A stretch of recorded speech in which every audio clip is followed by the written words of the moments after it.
Bonjour, bienvenue sur ma chaîne, je suis Sonia, éducatrice et comportementaliste canin et aujourd'hui nous allons encore attaquer une toute belle croyance populaire qui dit qu'il ne faut pas rassurer son chien lorsqu'il a peur.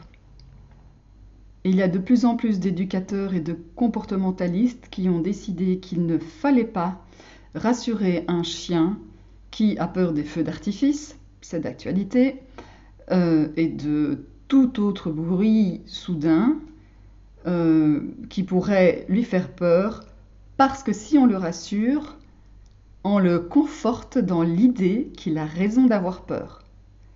Alors, premièrement, il est scientifiquement impossible de renforcer la peur d'un individu en le réconfortant.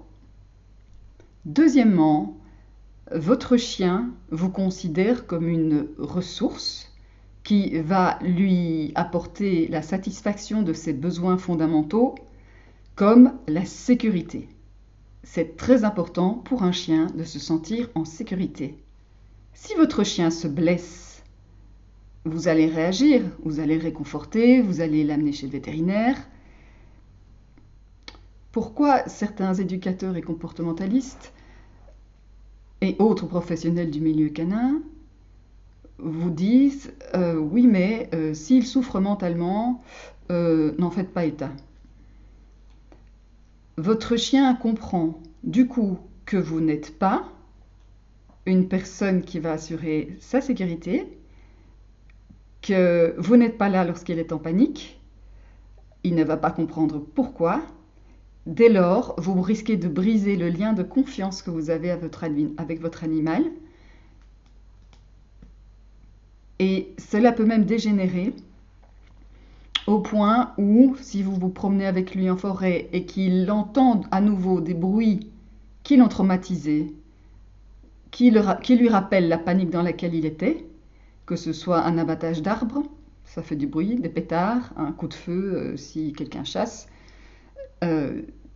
tous ces bruits vont lui rappeler la souffrance qu'il a vécue, et au lieu de venir vers vous pour chercher à se rassurer, il risque de partir en avant et de se dire tant pis, moi de toute façon on ne va pas m'aider, donc je vais me démerder tout seul. Et bien évidemment, un chien qui fouille en avant sans s'arrêter est un chien en panique et qui souffre. Imaginons votre enfant qui a peur des feux d'artifice, des pétards, de certains bruits. Vous allez bien sûr le réconforter, le consoler.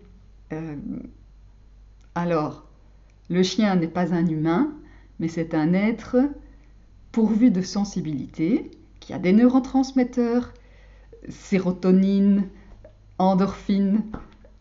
Tout ça existe chez le chien aussi. Donc, un chien est heureux, un chien est triste, un chien panique, peut avoir des attaques de panique, et un chien des sentiments. Et je vais être très ferme là-dessus. Ignorer tout être qui a mal physiquement, bien sûr, mais aussi mentalement, est un acte de maltraitance. Quel que soit le type de peur que manifeste votre chien, en cas de feu d'artifice, on va reprendre cet exemple-là, c'est d'actualité, il est en mode panique. Nous ne pouvons pas imaginer le degré de souffrance qu'il a, en se disant « Oh, il a juste les oreilles en arrière, la queue entre les jambes, il est un peu recroquevillé, ça va. » Oula, là, il commence quand même à hurler. Bon, c'est peut-être pas top.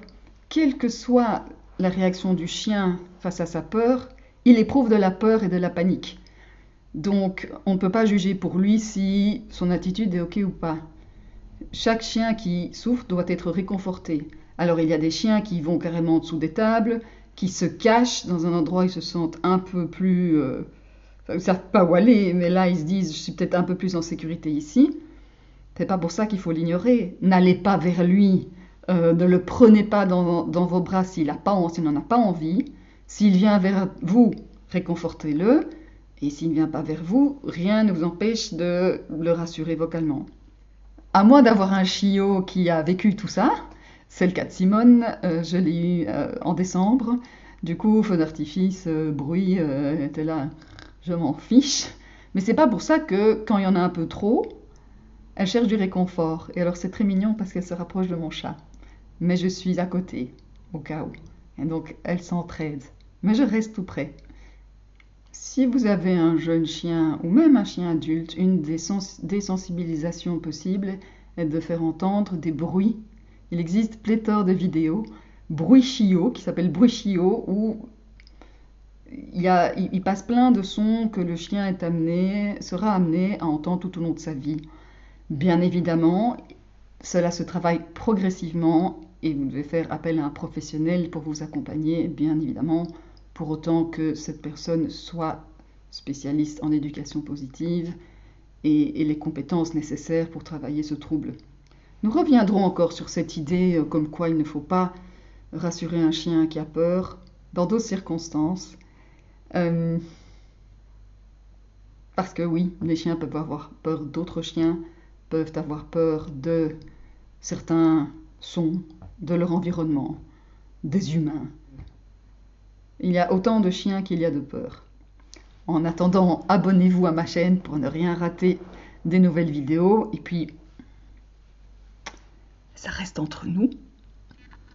Bientôt, vous aurez accès à un module gratuit. Mais chut! Faut que personne ne le sache, hein. Je vous tiens au courant. À bientôt.